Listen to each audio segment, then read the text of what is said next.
What an unbelievable qualifying session. Kind of like what we talked about in the previous videos, that was definitely going to be the best one as it was shaping up, as the times were rolling in from free practice.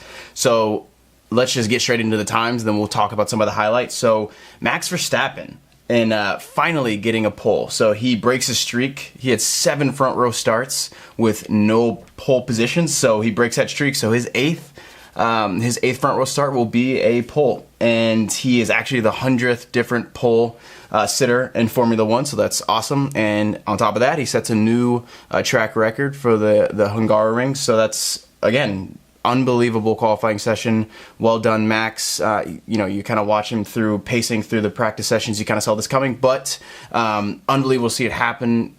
Mercedes, Ferraris, to see them have the weaker spots, or Max just driving really well. Don't want to take anything away from him. So at a 1:14.572, the new track record, Bottas barely missing it at plus 0.018. So that is going to be a great race tomorrow, and Valtteri needs it going into the break and contract talk. So he definitely needs that. Hamilton plus 0.197. Nothing really impeding him. He just got beat. Yeah, so it's just interesting to see that happen, to see Mercedes bleed. So Leclerc at plus 0.471, and Vettel losing to Leclerc just behind him, plus 0.499. Gasly at plus 0.878. Norris best of the rest, great drive in P7 tomorrow, so plus 1.228. So a fair bit off the pace here, as you see. Once we get out the top 3, it starts to space out. Carlos at plus 1.280. Roman Grosjean plus 1.441. So that Haas still looking good on at least a 1-lap pace. And good old Kimi, P10. So that's great to see. Also, Kimi Räikkönen at plus 1.469. So that'll be exciting. He's been obviously racing really, really well. But let's just let's talk about the actual session itself. So we'll start out with Q1. So interestingly, Leclerc, which we talked about in the last video, Leclerc I thought he would be a little bit more desperate, but he did have an accident. He made a mistake. He actually hit the wall at turn 14. Just got on the throttle too quick. Vettel just turned the corner, then Leclerc came around and hit the throttle too quick, and yeah. So about 5 minutes left in Q1. He ended up being fine on time. Of course, they turned the car around, got it fixed, but that was a little ominous moment. Whereas how is he going to respond? And I mean, you could argue he's P4 going into tomorrow.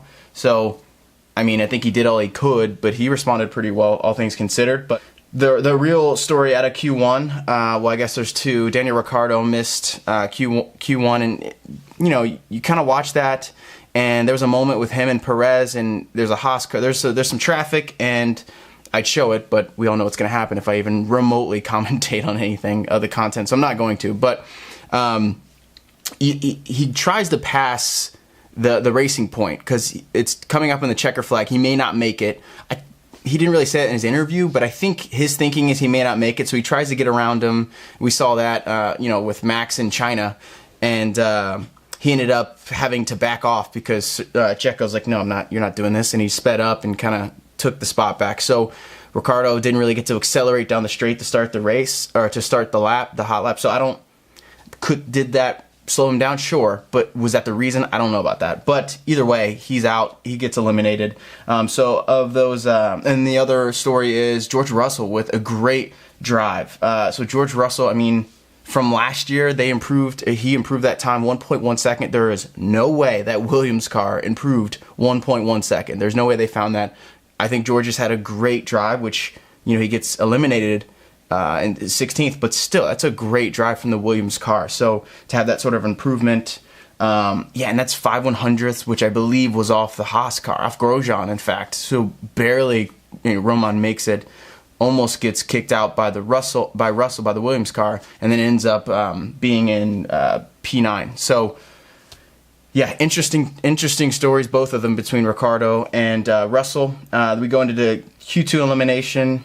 So Leclerc's fine. He turns around and drives well. The Q2 who are eliminated are Hülkenberg, Albon, Kvyat, Giovinazzi, and Magnussen. So yeah, the K-Mag, that was an interesting one. I didn't really see that one coming, but they're the ones that are eliminated. And so yeah, we're left with the final shootout. So The final shootout was it was exactly what you thought. It came out immediately hot.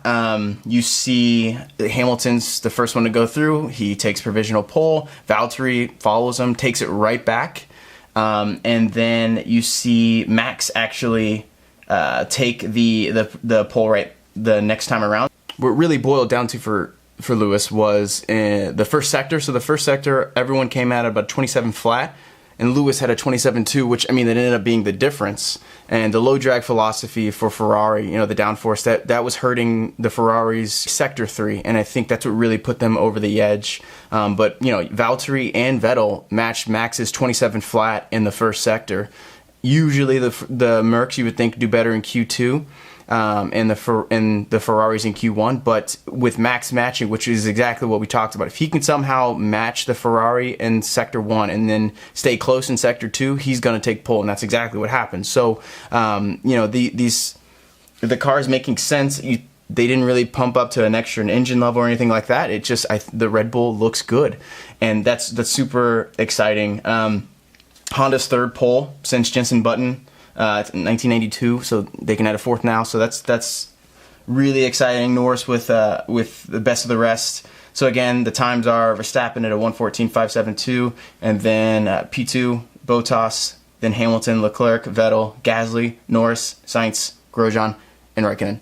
So those are the highlights, and we will likely, I might do a review of the race depending on how it goes. I don't think it'll be that exciting personally. I don't think it'll be exciting at all. But coming back from the break, we'll be rebranded. We will be Cranky Yankee, officially Cranky Yankee F1, because all the races for me are I have to wake up at 4 a.m. But I'll be rebranding the whole site. I'll have a lot more graphics. I'll have a lot more of the live sessions. We'll have watch alongs. So got 3 weeks to prepare all that. Most of it's already actually done.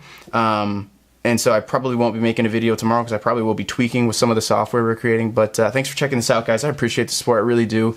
And I'm looking forward to giving you this quicker feed, this quick updates, and even significantly improved graphics and watch-alongs and stuff like that. So a lot coming. Appreciate your support early. And yeah, welcome to the channel, and hopefully you stick around and have fun watching the race. But if something interesting happens, I'll probably upload something. So thanks a lot, guys, and I'll see you soon.